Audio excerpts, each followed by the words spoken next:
लेकिन पब्लिक के लिए अच्छा। बाबा युक्ति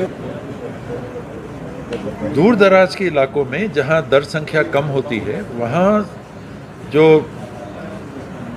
केंद्र सरकार और राज्य सरकार के निर्णय हैं कि एक निश्चित भौगोलिक क्षेत्र में आबादी को नहीं देख के, दर संख्या को नहीं देख के शिक्षा की सेवा उपलब्ध कराने के लिए एक स्कूल खोलना चाहिए। 1 किलोमीटर में एक प्राइमरी स्कूल, एक गांव के अंदर एक मिडिल स्कूल, 5 किलोमीटर में हाई स्कूल, 7 किलोमीटर में हायर सेकेंडरी स्कूल, इसका पालन होना चाहिए। क्योंकि देश में शिक्षा के गारंटी का कानून, अधिकार, गारंटी नहीं, सॉरी, गारंटी दूसरी चीज़ हो जाती है, शिक्षा के अधिकार का कानून लागू है।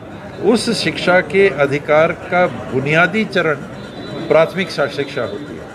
तो उस प्राथमिक शिक्षा को, केंद्रों को बंद करना तो दूर, सरकार को चाहिए कि नर्सरी, KG1 और KG2 की शिक्षा भी प्राइमरी स्कूल में चालू करें या आंगनबाड़ी में चालू करें। एक फॉर्मल शिक्षा की व्यवस्था नर्सरी, KG1, KG2 की चालू होनी चाहिए। बंद होने का तो बात नहीं है। जहां एकदम सटे हुए, ईंट से ईंट सटे हुए 2 प्राइमरी स्कूल हैं, उनका युक्ति युक्तकरण हो तो समझ में आता है, लेकिन अन्य जगह पे युक्ति युक्तकरण नहीं। पहली प्राथमिक शिक्षा और स्वास्थ्य के क्षेत्र में जितने घोषित पद हैं, सरकार ने जितने पोस्ट सैंक्शन किए हैं इन 2 विभागों में, इनको पहली प्राथमिकता में संपूर्ण भरने चाहिए, किस्तों में नहीं। बाबा लोकसभा चुनाव, ये तो बड़ी जिम्मेदारी है, ये एक अनिवार्य जिम्मेदारी है कि शिक्षा और स्वास्थ्य के क्षेत्र में समझौता नहीं किया जा सकता, नहीं किया जाना चाहिए। और शिक्षा मंत्री जी ने तो 33 या 32 या 36 हज़ार पोस्ट के लिए कहा। मेरा ये मानना है कि समस्त पद करना चाहिए। कांग्रेस के समय भी सरकार नहीं कर पाई तो वो मैं कमी मानता हूँ। डॉक्टर्स की, नर्सेस की, टेक्नीशियंस की अगर कांग्रेस की सरकार भी पूरी नहीं कर पाई तो वो भी एक कमी मानता हूँ।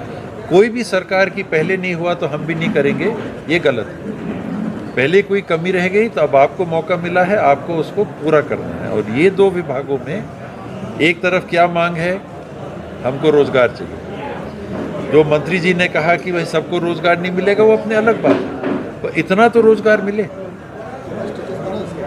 और उसमें भी रोजगार प्राथमिकता नहीं है मेरे नज़र में सेवा प्राथमिकता है।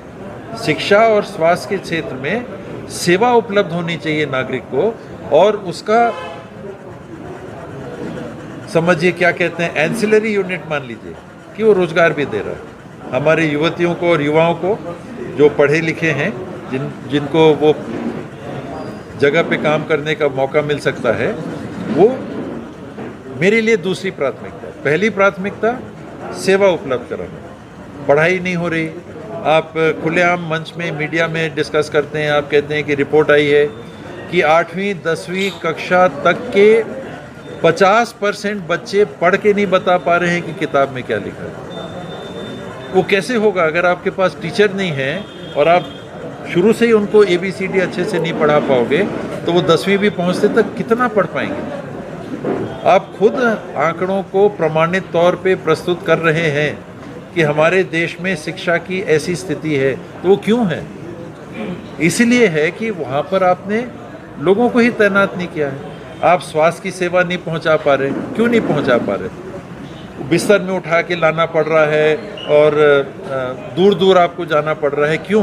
क्योंकि जो पास का केंद्र है वहाँ पर आप पूरे डॉक्टर्स हो या स्टाफ हो या नर्स हो, उसको उपलब्ध नहीं करा पाए। तो ये किस्तों में ये 2 विभाग नहीं चलना चाहिए। एक मुश्त यहाँ पर भर्ती, दूसरे विभागों की भर्ती, वो विभाग वाले नाराज होंगे।